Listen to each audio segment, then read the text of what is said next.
We've got Dr. Anthony Ferguson back with us again on the podcast today. He's a professor and a pastor, an author, and an evangelism pioneer. And we're going to talk about artificial intelligence and its role in evangelism. We're going to talk about the Old Testament book of Amos and pastoring the church through the Old Testament. And we're going to talk about the Yellow Card Initiative, which is this innovative way to share the gospel with people. One thing Dr. Ferguson said that really stood out to me, I want you to hear at the very beginning so you can hear it twice. And I love the word he invented. So God has the power to perfect us. He's chosen not to do it right now for a purpose. Namely, as we wrestle with sin, as we seek to overcome sin, as we do this wrestling match of sometimes doing well and failing other times, our dependency on Him is growing, right? So God is at work to do something in our toddlerness.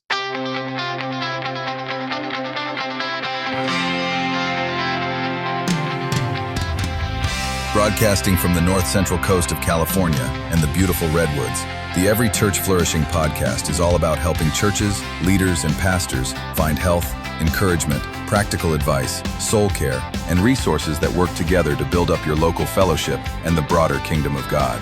Join hosts Pastor Chris Cole and Dr. JC Thompson from the Great Commission Association, led by Dr. Mike Stewart, as they explore the frontiers of ministry and aim for the goal of making every church flourish. Hello, everybody, and welcome into episode number 19 of the Every Church Flourishing podcast. We are a ministry of the Great Commission Association in Northern and Central California, and we are always looking for gospel partnerships. Whether you are in state, in our area, or out of it, reach out to us at our website, gcasbc.org. That's gcasbc.org. Just like a High Point University in North Carolina professor did this week, who will be a potential upcoming guest on the podcast. But today we have pastor and professor and Everton Blues superfan Anthony Ferguson with us again, and we're talking to him about World Cup evangelism with the Yellow Card Initiative and a few other pretty fascinating things also, including the Great Commission value of artificial intelligence and the importance of preaching about the Old Testament in church and the beauty of the book of Amos and the Psalms and the Lamentations. We've also got Cal Baptist ministry student and Valley Baptist youth minister JC Thompson with us today to review a soda that used to be called Armless Palmer. What is it called now? Will it muster enough Spurgeons to be recommended? Well, you'll just have to listen and find out. If you do like the show, please tell a friend about it. That's how podcasts like ours grow, by word of mouth. That said, let's jump into our interview now. And we are back with soccer expert, evangelism guy, pastor, and textual criticism Bible nerd, Dr. Anthony Ferguson, and we have been talking to him about evangelism and the World Cup. We're so excited, Anthony, to have you back with us and to hopefully maybe we'll hear some more about your fandom of Everton, but we really want to hear, because we know you're a fan of Jesus, you're a fan of having people hear about the hope of Jesus Christ and the gospel, and that's why we've brought you on today. We're so glad to have you back on this episode. I think where we left off in last week's discussion, I wanted to bring out the comment that this is not just something for people who want to share the gospel in English, that in fact, the Yellow Card Initiative has been designed in many of its elements for people to use and share in many different languages. So what can you tell us, Anthony, about those tools for people who want to share the gospel in Spanish or Dari or other languages? We have been able, by God's grace, to translate and quality check our resources in multiple languages. I think we're at 13 languages right now. I mean, I think from a theological perspective, I would just want to impress onto the hearts of anybody listening that we are, by God's grace, through technological innovation, namely the advent of artificial intelligence. And if we were to have tried to produce the Yellow Card Initiative 4 years ago, it would have been impossible for 11th Street Baptist to produce what we produced in 2026. And if it was possible for the IMB to do it, it would have cost them, I would imagine, millions and millions of dollars to do so. But because of not agenic, generative AI, I'm sure agenic AI will be able to do a lot in the future for us. But like we literally are able to take the gospel into as many languages as we want. The sky is the limit. So for example, we have training in English, Spanish, and Portuguese. It's really interesting because one of the people in our videos is from Brazil. And it's really funny because he is speaking English, but then we've dubbed over his voice in a Brazilian voice, but it's not his voice. So that's really funny. But we have training resources in English, Spanish, and Portuguese. But then we've translated the video and the website into 13 languages. I probably will miss a few, but English, Spanish, Portuguese, French, German, Italian, Dari, Farsi, Arabic, Korean, Mandarin, Cantonese, Pashtun, Arabic. So, I mean, and these are a lot of languages. And it's remarkable that when I had each of these checked for quality, very few needed any edits. Now, they might not be like pristine Arabic. Like there's a handful of people at the church I pastor who are from the Middle East. And one guy was like, yeah, like it makes complete sense, everything you're saying. He's like, there's one issue I'm not so sure. So he had his mom listen to it. And she was like, oh yeah, that's fine. So it's like AI we had to correct AI seldomly, which it's just insane. And I think, again, this is just another talent God is giving to the churches. Like he's giving us this talent, this ability to do Great Commission work in a way that 11th Street would never have been able to have done 4 years ago. But in this moment, we can leverage the moment and we really can give a tool now to somebody who knows zero English and they could hear the gospel. So when I was in San Jose, I think it was San Jose, my Uber driver from the airport was from China, from Beijing. And his English was very poor. And we were talking through, I think Gemini was the AI he was using. And we were talking. And then I gave him the card and he was able to listen in I don't know if it was Mandarin or Cantonese. And he was able to listen to the video. And we were able to try to walk through a conversation. And I don't know Chinese culture. Maybe this is typical, but when he left, he gave me a big hug. I don't know if that's typical or not typical in Chinese culture. But I think the point is simple, is that like the gospel was shared to this Uber driver from Beijing in San Jose because of AI. I don't know any Mandarin. I don't know any Cantonese. I had the yellow card. Yeah. And he heard the gospel. So what a moment, what an opportunity for us. And I'm really excited to see what God does. Because again, this is just all stating, look what God did. It's such an amazing testimony, Anthony, that you've got there. And you're talking about the reversal of Babel. And when you talk about the reversal of Babel, I always think about Revelations 5 and Revelation 7. Every tribe, every tongue, every people around the throne claiming the glory of God, saying, worthy is the Lamb to receive all glory and honor and power and dominion. And that's our heartbeat, right? To see every person come to saving faith that we can share the hope of the gospel with, and being able to do it in so many different languages. And I so appreciate your heart of talking about AI, not as something to be scared of, while we want to be wary and wise and careful, wise as serpent, innocent as doves, as Jesus has commended to us. I know you're speaking also to one of Pastor Chase's big passions. He loves the idea of using AI in appropriate ways, healthy ways. So one of our topics here on Every Church Flourishing, how can we use this next tool to advance the gospel? So thank you for giving us that example and this opportunity to talk about that.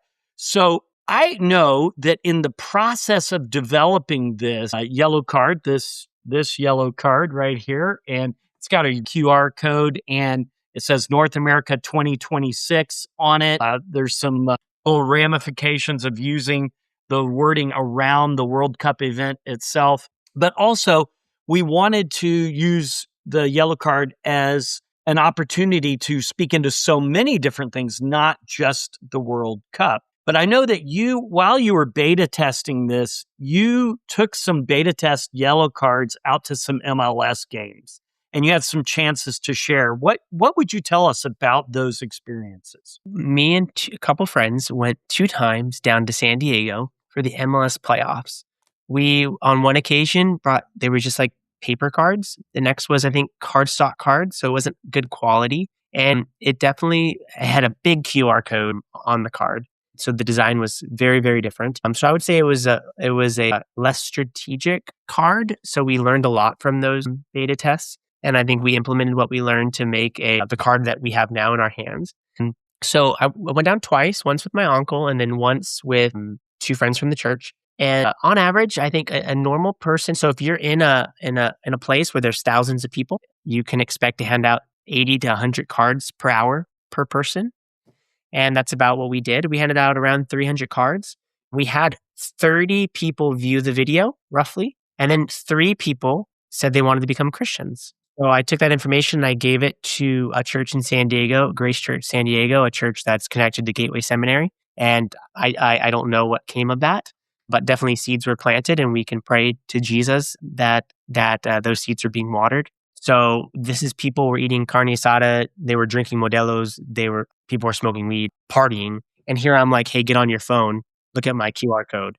So there's definitely a lot of reflections about that. But then the second time we went down there, we did the parking lot. But before that, we did the train station. So we took the metro from downtown San Diego, I can't remember the stop, into Snapdragon Stadium and handed out cards on the metro to see how people would receive that, if they would receive it better or less. So what reflections did I have? So I think the first thing is that, okay, 10% of the people who got the card viewed the video. I mean, that's not a great statistic. But then 10% of the people who watched the video wanted to become Christians. That's a really great statistic, right? And if that statistic holds, that's 1% of the people who got cards wanted to become Christians. That's amazing. So when we were reflecting on that, we were thinking, okay, how do we increase the amount of people who got a card and then they get to the watch video category? So if you think about this in terms of a funnel, right? 300 people got the card, but then the funnel got very narrow. Only 30 people watched the video, and then 3 people became Christians. Like, what can we do to reduce those bottlenecks to make the funnel wider? So it's not a funnel, but it's like a 4-inch PVC pipe, right? So the water's just flushing through. And so we reflected on that and we said, okay, so the paper card, the cardstock card, I mean, that's trash. You know what I mean? It wasn't super well designed. It's not good quality. They held it up during the game to dissent the referee, to tell the referee what they thought. But then they throw it away in the trash afterwards. So we're like, okay, if we can make this vinyl, if we can make it plastic, and if we could, in a creative way, make it World Cup themed. Now, as you mentioned, there's lots of copyright infringement things here, which prohibited us from using certain language. But I think it's pretty obvious, North America, 2026, most people are going to recognize that in a yellow card to understand. They're going to understand that's FIFA, that's World Cup. And so we tried to make it thematic. We made it vinyl. We made it very official, and we gave it a minimalistic design. So it's not being intrusive. Like, somebody can actually use this as a prop in the game, and it will look like a prop in the game. So our hope in making those changes is that we'll widen the funnel, right? So instead of it being 10% of the people who watched it, because it's something they're going to keep and hopefully keep as a souvenir, we could hopefully widen that 10% to be 100%. And then if the statistic holds that 10% of the people who watch the video become Christians, I mean, you can just do the math, right? I mean, and of course, God's not mechanical. God's not a genie. This isn't magic. It's not mathematics. This is relational. People are going to be different, and God can do whatever he wants. But I think we reflected on those statistics, and that's why we developed the card that we have now. So we also thought about, well, where else can we share the gospel besides a venue site? A venue site's important, but what about Uber and Lyft drop-off stations where people are hanging out? What about tourist hotspots? What about places where people are still kind of on their phone, right? When you're tailgating, people aren't on their phone, and that's probably a good thing. But how do we infiltrate areas around venues or into our community where people are still going to watch their phone? So I think it kind of expanded our thoughts about where we should distribute the card. Those were some of our reflection. I think maybe another reflection is that people want the card. What I love about this strategy is it's like a value add. I used to be a waiter at Cheesecake Factory for a long time, and sometimes people would get like the $1 million bills, right? And, maybe people love getting the $1 million gospel tract videos. That's possible. I mean, God can work in a million ways, but the waiters who got that, who were non-Christians, typically didn't like that. So what I love about this is it's a value add. So in soccer culture, people like going to the stadium and holding up a yellow card, and they like it as a prop. Because when the referee makes a bad call, they want to hold up their yellow card and say, hey, referee, give him a yellow card. Or if they want to be really funny, they give him the red card. So when we went and beta tested this, we didn't have the red card. Multiple people asked for the red card. People wanted the red card. That's why we did yellow on one side, red on the other. Because when somebody delays the game, somebody kicks the ball, talks back to the referee, they want to hold up the red card and say, get him out of the game, referee. Come on, get him out of there. So people already do this in soccer culture. And so it's a prop, it's a value add. Like when you go up to somebody, some people are like, well, how much does it cost? Like they're genuinely thinking like there's a cost. And we're like, no, this is free today in the game. When the referee makes a call, like, let's hold this up and tell him what he thinks. And then honestly, even with the card stock and the paper cards that we hand down in San Diego, 80 to 90% of the people wanted the card. And I think the statistic will go up even more once they see it's plastic, it's vinyl, it's a souvenir. So, and it's incredibly high quality what you've been able to produce here, and soccer fans, everybody has just been amazed at the quality of it that's been able to be engaged with it. So thank you for doing that reflection, Anthony, and doing those beta tests and doing the practice runs. And again, I just want to commend you, brother. I know that you didn't come on the show to in any way be puffed up, but hopefully we want to build you up. And I just want to commend you again for having the humility to go out and practice, because I think so often, in my experience as a pastor, as a church leader, one of the reasons believers don't go out and share the gospel is because they're very averse to the idea of being humbled, that they might try something and it may not work very well the first few times. And so as a pastor, when I'm trying to train or coach people on sharing the gospel, I'm like, listen, look at babies. Look at toddlers when they're trying to walk. Do you get mad when someone doesn't do a great job walking as a toddler? And the answer is no. God's not going to be mad at you when you're out there trying to share your faith for the first few times, and you're likely to stumble around. You can't assume that you're going to be really, really great at it the first few times. That's not the way most of us learn. Very few of us are going to be intuitively very good at sharing the gospel personally, one-on-one or to a group the first few times that we do it, but we want to grow. And you've modeled that and demonstrated that, even in how you talked about reflecting on how we could improve this. And so when we get that spirit of humility and we're willing to be humbled and we're willing to try things and maybe not be so perfect, but do critical self-evaluation, this is time for me to chase a rabbit trail and just say, if you don't know how you can share your faith and you want to practice some of this, the North American Mission Board, believe it or not, has an AI that you can practice sharing your faith with. And you could tell it, hey, I want to share my faith with an atheist. And you could set it literally to levels, really easy to medium to hard. Or I want to share my faith with a Muslim or a Confucius Buddhist or whatever.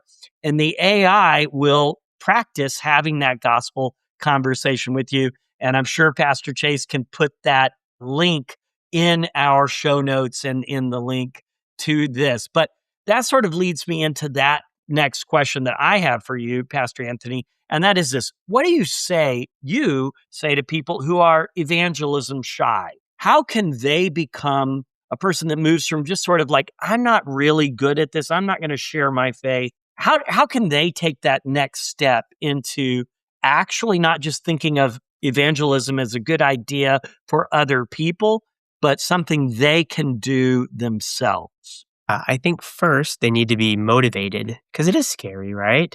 I mean, and if we really believe that somebody's eternal destiny can be altered by somebody speaking words and then simply believing them, repenting from sin and trusting those words, trusting in Christ, then I think Satan's going to make that the hardest thing to do in the world. So I think, how do you stay motivated to do a really difficult thing? I think you need to remember why you're doing it. So I would say the first thing, if I were trying to motivate a member of 11th Street, is like, I'm not excited about sharing the gospel. Like, how do I move from like, I know I should do it and I don't want to do it, to I know I should do it and I want to do it? I would say the first thing is they probably need to know the biblical foundation and the theological foundations of why we do what we do. So I think I would quickly give them a biblical theology of God's desire to spread his glory to all people. I'd start in Genesis and I'd end right where you did with Revelation 7 and Revelation, this idea of a new earth, Revelation 22, 20 through 22. And I would just walk it through. I would probably also talk about some theological things like God's glory, God's majesty, God, the concept of being made in God's image and the dignity of that. The fact that God doesn't entrust the proclamation of his glory for salvific reasons to the clouds. The clouds proclaim the glory of God according to Romans 2 and 3, but they can't save people. And yet when we proclaim the glory of God, it could save people. And so I think I would want to really hone in on the dignity of what it means to be human. And I would go as far as to say, like, you've been saved, you've been created, and you've been saved to proclaim the excellencies. And that's obviously 1 Peter 2 verse 9, for you are a chosen race, a royal priesthood, a holy nation, a people for his own possession, that you may proclaim. And of course, Peter's picking up on Exodus 19 there. So I think I would spend time educating the person. I think next, I would do exactly what you did, Chris. I would talk about, I honestly say the exact same thing you just said, I say. Listen, it's okay not to be good at evangelism. I mean, honestly, that's like a strategy I have in all of my discipleship. If I'm talking to a guy who he's a drunkard, he's addicted, he's smoking weed, you pick the sin. And starting to disciple him, and he's like, Pastor Anthony, I fell again last night. I'm this, I'm that. I'm like, hey, bro, like, you're a baby. Like, you got it. You're getting an F right now, but you're a baby. So, like, let's try to get a D next time. And then let's try to get a C. And it's okay. I mean, in one sense, it's not okay, but in another sense, it really is okay. Because let's remember that God could perfect us in a moment if he wanted to. 1 John chapter 3, verse 2 tells us he will perfect us one day. When we see him in glory, we will be made like him because we will see him. So God has the power to perfect us. He's chosen not to do it right now for a purpose. Namely, as we wrestle with sin, as we seek to overcome sin, as we do this wrestling match of sometimes doing well and failing other times, our dependency on him is growing, right? So God is at work to do something in our toddlerness, in our babiness, in our trying to learn to walk. So I would want that person to understand that in a sense, it is okay, just like you said. And as you cling to Christ amid the struggle, that is doing something in you that's more beautiful than if God would have just perfected you from the beginning. So I think I try to create this spirit of, you're safe to be a baby. Now, third, from the pulpit, I try to create a culture where we celebrate our successes and we also are honest about our failures. I'll be super honest from the pulpit and I'll say something like, hey, this week I had an opportunity to share the gospel and I did not take it. And I'll tell people that from the pulpit. And so I think if we create an environment where we're only talking about our successes, well, then that's not a place for people to grow, right? If you haven't arrived, then you're not in the club and it's not for you. So we at 11th Street we talk about it. There are Christians who know what they should do and they don't do it. So what is their strategy? They just don't talk about it. And at 11th Street, we talk about it. Hey, we know what we should do. We're not doing it. Well, let's just talk about it. Let's just bring it out. And I think that's a big blessing to the church, right? People are safe. So I have a dear beloved brother at the church. I talk about evangelism a lot at 11th Street and the mission. And the brother, a recently retired guy, and he said, like, I am never around any non-Christians. So what the brother did, decided he was going to go in his front yard and water his grass with the hose and hope that a non-Christian would walk by. And I'm like, high five, like that is amazing. I'm so proud of you. Like a father with their son who would speak his first words. I was so proud of him. And then he signed up to do the Good News Club at the local public school across the street, which is the Varsity Christians. Like I did that for 1 year. And man, I can't do the Good News Club. It is, I get in the school cafeteria after school and the kids are rowdy and it just brings out the kindergarten Anthony.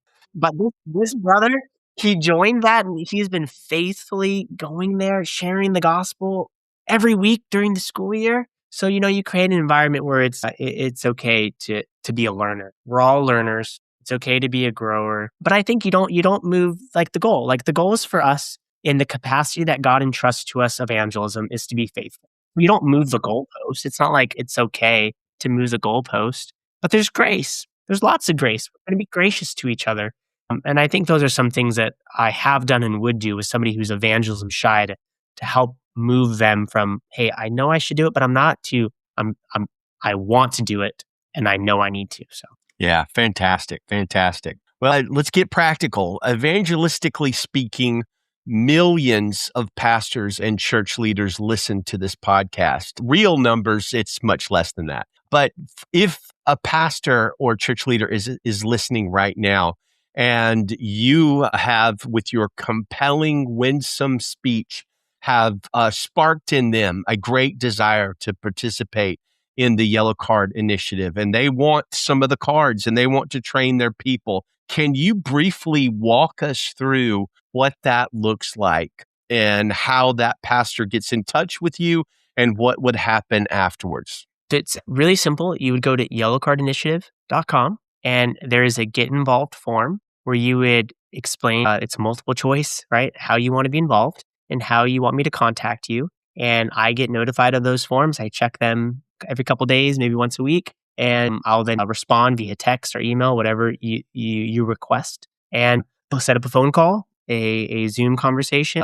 And so that would be the next steps. And then if you wanted to purchase cards or receive cards, either of those options would be appropriate. You would just connect with me through the text and phone, and we'd either get those snail mailed to you, or we can have the printer send them to you. Or if you're close to me in Southern California, close to Chris, close in Dallas to our person in Dallas, close to Kansas City to who we have in Kansas City, close to Vancouver, British Columbia, or close to Seattle, and hopefully Virginia too. Hopefully we can pray about that. If you're close to one of those epicenters, I guess, then you can just meet up with those leaders to get cards. So, and here at Great Commission Association, we just want you to know, if you are part of our church family and you haven't gotten the card yet, or you need to get some more, you can contact our team.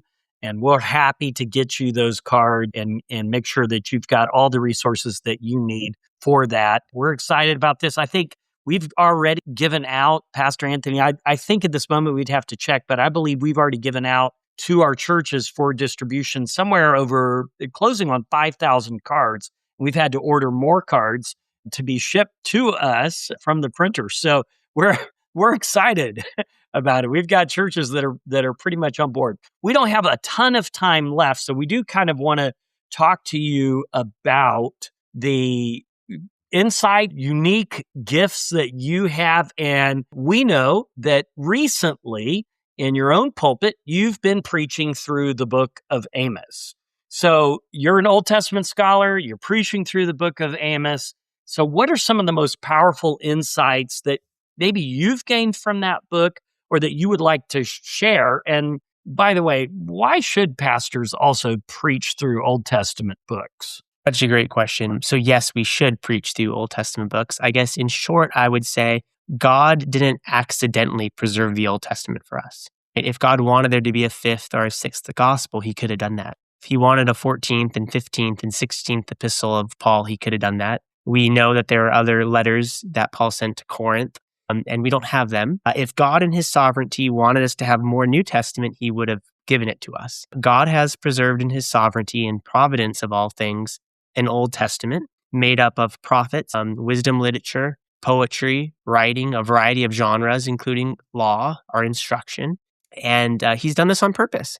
And I think one of the biggest deficiencies in the American church is that we don't focus on the Old Testament. So if you want to know God's authoritative word on how to lament, you can't go to the New Testament. You have to go to the Old Testament. It's called the book of Lamentations. If you want to know God's authoritative word on how to suffer when you don't deserve the suffering, again, you have to turn to the Old Testament for the books of like Habakkuk and Obadiah and Job. If you want to hear of the hymn book of God's people and God's people singing laments and praise mixed together and how God's people move from lament to praise, again, you have to turn to the Old Testament. So, I mean, I think the Old Testament is really, really helpful. Maybe one of the reasons why the American church doesn't lament well is because we don't know Lamentations. I preached Lamentations a couple of years ago. So yes, I believe we should preach the Old Testament because God has preserved it on purpose. Also, that's what the apostles did. You can read 2 Peter, and Peter is already recognizing Paul's writings as canonical scripture, according to Peter in 2 Peter chapter 3. And yet what we see in the early church is they're still preaching the Old Testament. Biblically speaking, the biblical authors are preaching, teaching, exegeting the Old Testament. So yes, we should. Now, Amos, what are some of the insights that I've received from Amos? I mean, probably the two biggest is that Amos is a New York Times bestseller. Like if Amos was a modern author, he would be New York Times bestselling for sure. Have you ever heard your wife say to you, it's not just what you say is important, but how you say it? Yes. So Amos is perfect at that. So Amos will say something and the way he says it matches exactly what he says. So if I say to somebody, I love you so much, like my tone doesn't match my words, right? Amos doesn't do that. When the content is fatherly and God is lamenting over his people's idolatry, the cadence gets chaotic. But when the context is set in a courtroom setting, it becomes very rhythmic. And the idea in that section is that God is like giving the counts against Israel. And it's not from a fatherly perspective, it's from an orderly. God's judgment is orderly, right? So the cadence and the way the accents in Hebrew are laid out, it completely matches what he is saying. Now, that's kind of nerdy. The chiastic structures in Amos are marvelous. So chiasm is this really sophisticated form of parallelism, where, to put it simply, you might say a point, I love Lila, I love Asher, I love my kids, I love Asher, I love Lila. So the whole thing parallels one each other. So A, B, C, and then you have B again, and then you have A again. So Amos does this all the time. And he does it in creative ways where like he'll interrupt a point to get to the center. And it's so beautiful. Now, from a theological standpoint, I would say the integration of covenant loyalty to God and humane treatment of one another is tied together and you can't untie it. So you think about the 10 Commandments. The first 4 are about how we love God. The next 6 are about how we love one another. And Peter Gentry says we can summarize our relationship to God as we're called to be loyal to God, faithfully loving God in loyalty, and then we're called to treat other people in truly human ways. So we see those two ideas wedded together in the 10 Commandments. We also see them in 1 John where John says, how can you say you love God and hate man who's been made in his image, right? It doesn't make sense. The book of Judges does the same thing. Amos does this as well, so that in his chiastic structures, these things are bound together, right? So I would emphasize just this idea of loving God and ethics are tied together. You know, when I started the sermon series, I told the church, hey, I'm going to preach through Amos, and I'm preaching through Amos because I want us to formulate a biblical view of justice. So justice is a very hot button topic right now, and there's problems in the conversation. And in my mind, some of the problems are if we approach it from a modern perspective, we introduce modern vocabulary, we ask modern questions, and then we use the Bible, and I'm saying that specifically, we use the Bible, how does that feel, to come up with answers to our modern worldview. And so I think that's a major problem. So what I told the church is, hey, we need to understand justice because there's injustice everywhere, but we're going to let the Bible answer the questions. We're going to let the Bible give us the vocabulary, and we're going to let the Bible unravel how we should think about this concept. We're going to do it the Bible's way, not our way. So as we've investigated justice according to God, not according to us, I think we have seen this full-orbed idea of what it means to treat people in truly human ways that has been extremely challenging and really beautiful for the church. I mean, there's so much more, but that's probably sufficient. Yeah, that's awesome. I want to just echo what you said, especially in the beginning about Lamentation, the book of Psalms. We recently had dear friends lose their daughter, and just having the book of Lamentations and the book of the Psalms to process through that and understand that these emotions of anger, questions, well, all of this is very biblical and not weird and not something that we should bury, but even things we can express to God. That is so great I think it's such an antidote for stoicism or pretend stoicism that we have these Psalms that shows us, hey, these things that you want to express to God, these lamentations that you have are not only completely legitimate and normal, they're biblical, holy, and God-honoring. Without the Old Testament, there would be a massive hole in the way New Testament Christians process their emotions, cry out to God, and journey through the deepest bowels of grief. This is a good place to cut away from the interview with Dr. Ferguson today, but good news, we are nerding out next week, and Dr. Ferguson will be back one more time for a great discussion on Bible manuscripts and the Dead Sea Scrolls, and I think you will enjoy and learn a lot from it, no matter whether you are an academic or not. Well, thinking about the desert Qumran community and all of those dusty caves and blowing sands is making me thirsty. Let me go wrangle up my son so that we can review today's soda, which is Liquid Death's Dead Billionaire. And I guess that is a weird name for a soda to be reviewed on a Christian podcast, but I don't pick them, I just drink them. Well, actually, I pick them too. My bad. Hey, JC. I've got my Liquid Death right here. I got mine too. Yeah. All right, before we drink, 3 quick facts on Liquid Death. Number 1, the Dead Billionaire drink we're drinking today by Liquid Death was originally called Armless Palmer because it is a blend of tea and lemonade. And as most of you know, regular blends of tea and lemonade are named Arnold Palmer after the famous golfer. But the estate of Arnold Palmer sued Liquid Death and they had to cancel it. Number 2 trivia fact, there are almost 1,000 billionaires in the United States of America, 989. 62% of those billionaires live in 4 states, New York, Texas, Florida, and California. JC, how many billionaires are from our hometown of Alabama? I'm going to have to say we've got at least 17. That would be awesome. We have 1 billionaire from Alabama. Are we talking about Alabama or Birmingham?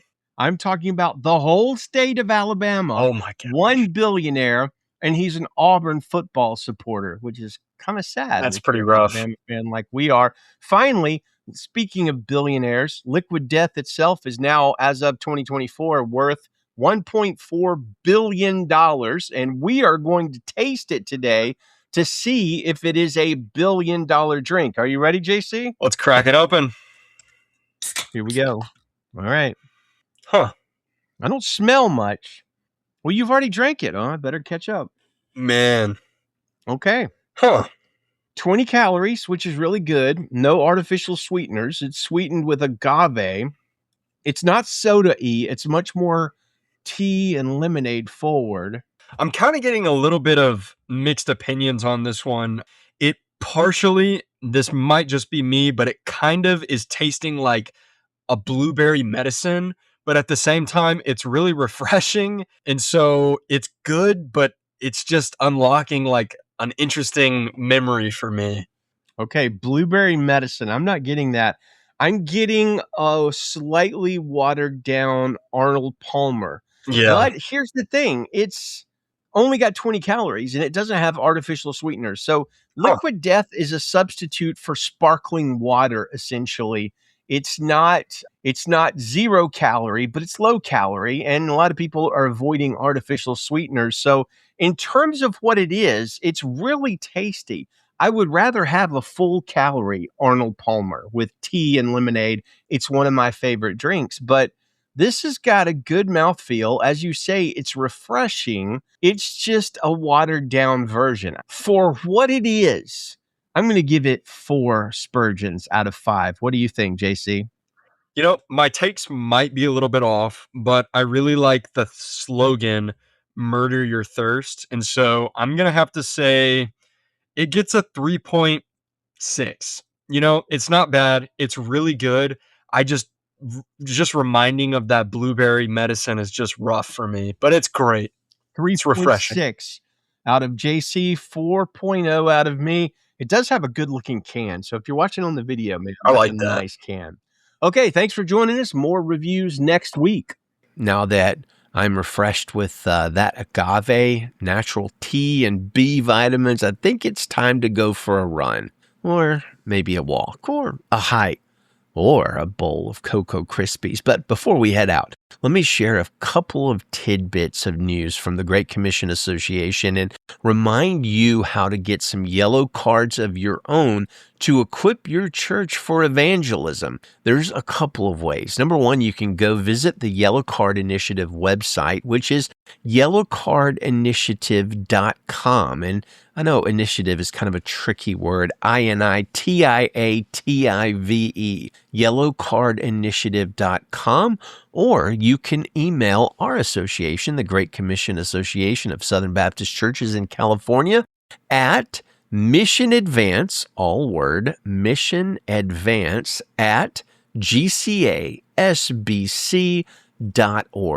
And then you're going to want to head over to YouTube to get trained in how to use those cards at Yellow Card Initiative. Again, all one word, at Yellow Card Initiative on YouTube. One other thing I need to tell you about. Our current executive director of missions, Dr. Mike Stewart, is the second longest executive director of missions in the entire United States. He has faithfully led our association for nearly 3 decades, and he is preparing to step into retirement in the coming year, and our association is prayerfully seeking the next executive director of missions to build on his legacy and help lead the GCA family of churches into a fruitful future of ministry. You can find out more about that role by either visiting gcasbc.org,